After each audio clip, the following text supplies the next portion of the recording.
¿Cómo les va?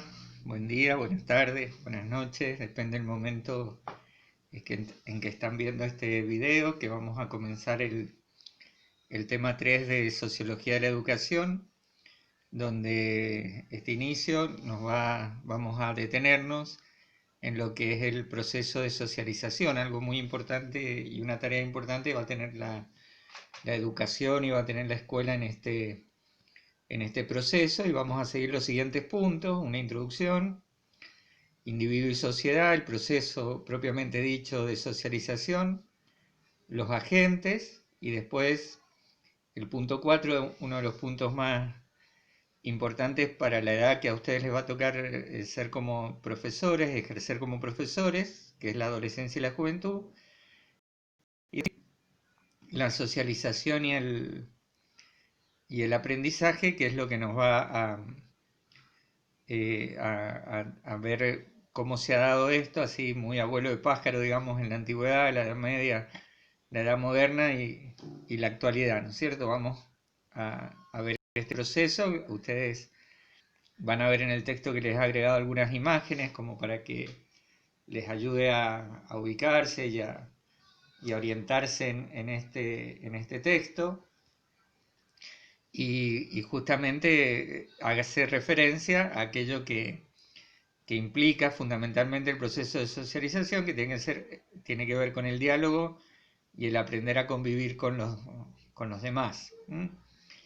Bueno, vamos a introducirnos en este tema hablando de por qué la sociedad educa, algo importante que no podemos evadirnos de esta situación. Y evidentemente la sociedad educa porque tiende a perpetuarse, es la manera que una sociedad cualquiera puede transmitir sus valores, sus principios, sus modos de relacionarse a la generación siguiente. Entonces esto lo hace a través de la educación, tiende a perpetuarse de esta manera.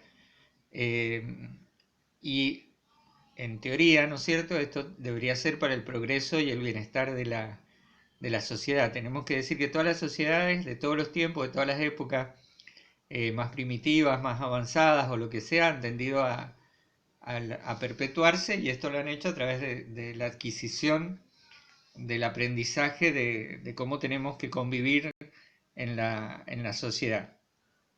Este aprendizaje es importante para poder adaptarnos a los valores y a los mecanismos que tiene una determinada sociedad, ¿no es cierto? O sea, piensen ustedes en una sociedad primitiva. La llegada a la adultez tenía que ver con pasar una prueba, sea a través de una cacería o sea a través de adentrarse en un bosque y superar algunas pruebas de ser posible esa sobrevivir solo en un lugar agreste. Entonces eso significaba la madurez para una sociedad primitiva. Bueno, lo mismo nos pasa a nosotros en nuestra sociedad. Seguimos teniendo eh, ciertos mecanismos que nos indican cuándo hemos alcanzado la madurez social. Y esto se puede hacer a través de lo que se llama una heteroeducación, es decir, otros que me enseñan a cómo me tengo que incluir yo en la sociedad. O ha pasado cierto tiempo a través de una autoeducación, uno se va autorregulando y autoeducando para poder convivir con los demás de modo sencillo. ¿De qué manera vamos a convivir con otros? No, no es parecido. Ustedes van a ver el día y creo que se trabó el...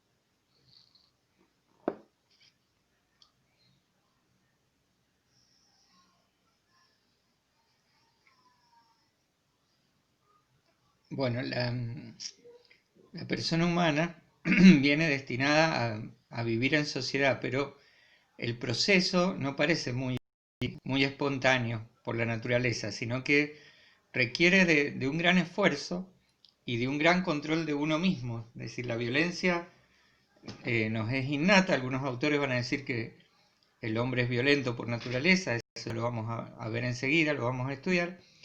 Y podemos decir que el proceso de socialización es ese proceso que va desde el nacimiento hasta que yo consigo insertarme en la sociedad, viviendo e interiorizando, internalizando ciertos sentimientos o ciertas virtudes o ciertos valores que llamamos sociales. Y cuando yo he logrado ese proceso de socialización, se puede decir que alcancé la madurez social. Bueno, el primer agente de socialización, tenemos que decir que siempre nos estamos socializando desde el nacimiento hasta la muerte, sea varón, sea mujer o sea el género que adapte, también es una construcción social esto del género y también requiere una madurez social esta individualización que uno hace de sí mismo en el género que se quiera colocar y que se quiera hacer, y esto es un proceso también, y también requiere una madurez social tanto para manifestar mi opción como para aceptar la opción de los demás. Esto no es sencillo, hoy todavía nos encontramos con gente socialmente infantil en este sentido, que no han alcanzado la madurez. Y el primer agente de socialización, por supuesto, va a ser la familia, y después se ensancha este horizonte de agente a través del grupo de amigos y la escuela, y nos van llevando hacia una vida hoy en día, hacia una sociedad que verdaderamente es global, una sociedad que verdaderamente se ha universalizado, más allá del contexto concreto a través del cual yo me inserto en el mundo, ¿no? Bueno, la adolescencia integra al joven a una vida grupal, un poco más amplia, y por último la juventud, que lo va introduciendo en el mundo de la política, la profesión y el matrimonio o la formación de una familia, más allá de la concepción que cada uno tenga de la misma, como lo hemos manifestado anteriormente.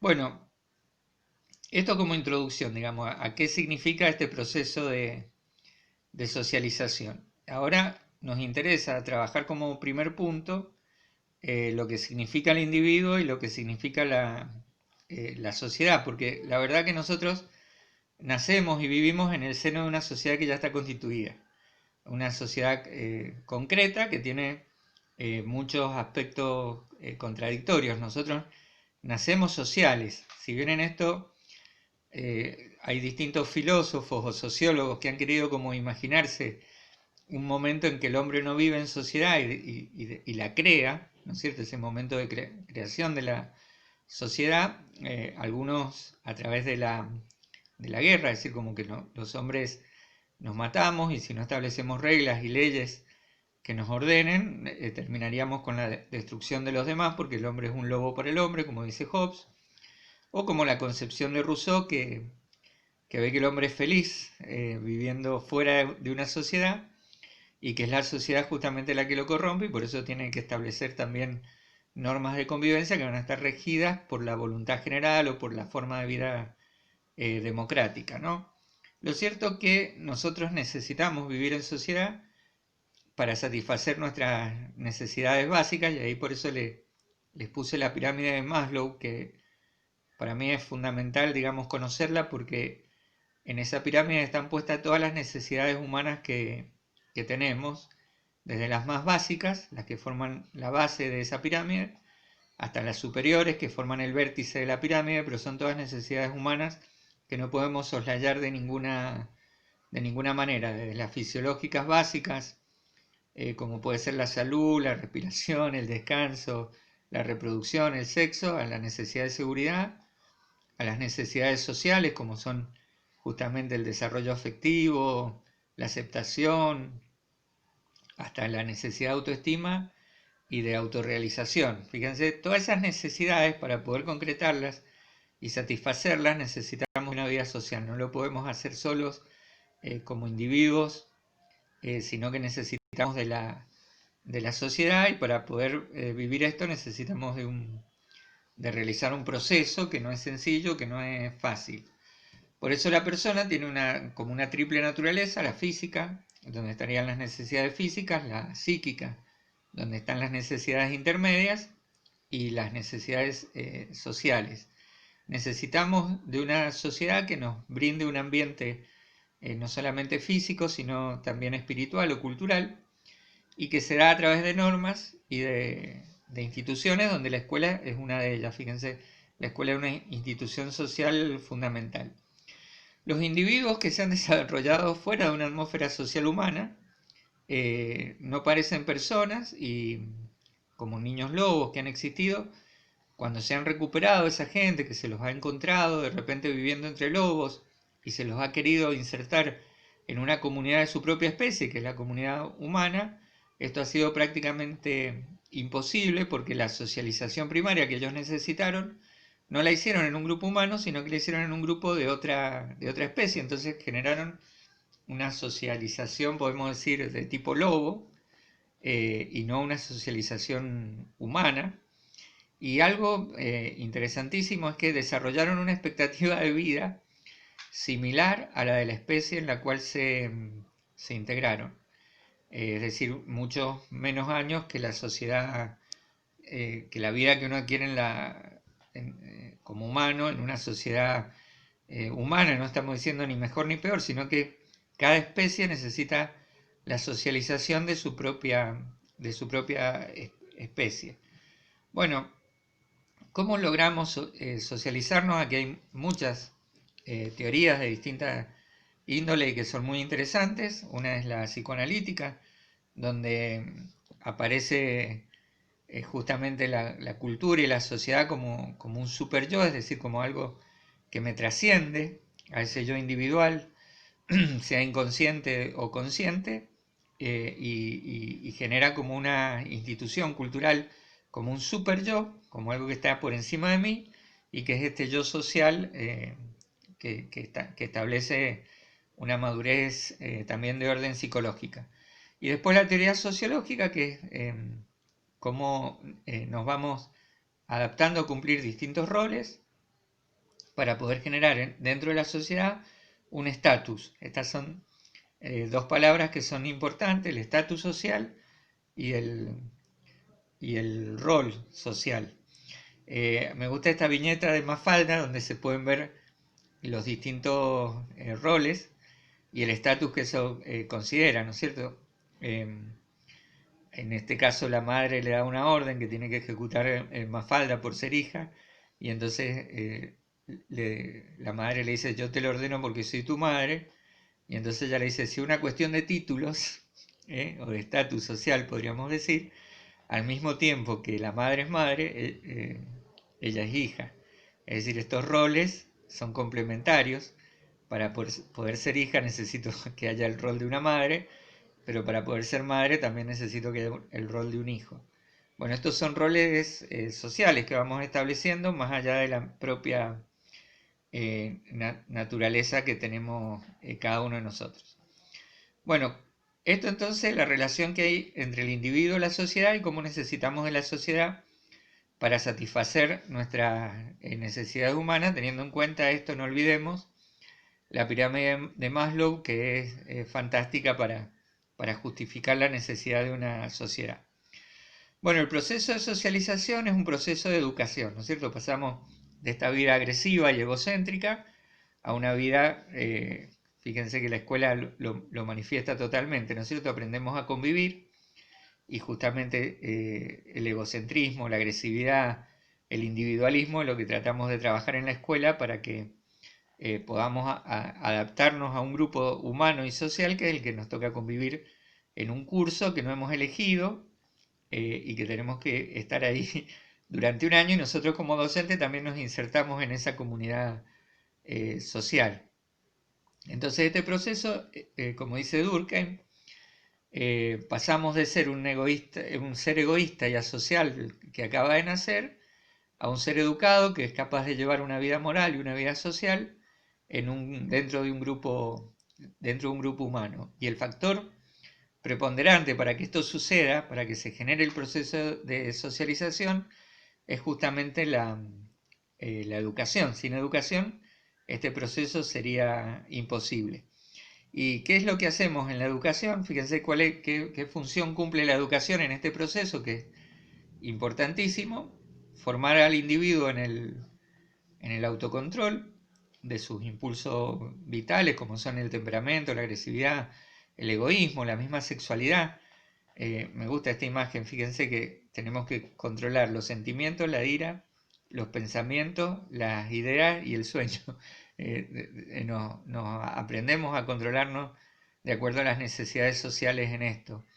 Generamos justamente en esto un sistema cultural de valores, creencias, actitudes, que es lo que forma la comunidad, y integramos al individuo mediante la asunción de un estatus social y de roles dentro de la sociedad, ¿no es cierto? Uno como individuo tiene distintos roles. Yo, por ejemplo, soy padre, soy profesor, hoy en día soy directivo, pero ven, son distintos roles, y estos roles marcan dentro de la sociedad distintos estatus, ¿no es cierto? El gobernador, supongamos, tiene el rol de gobernador, tiene el rol de padre, tiene el rol de esposo, pero de todos esos roles, el que le da más estatus y el más importante de ellos es el de ser gobernador en este caso, para la sociedad, ¿no es cierto? ¿No? A lo mejor no para lo individual, donde uno podría decir como individuo, el rol que para mí tiene mayor estatus es el de papá, por poner un ejemplo.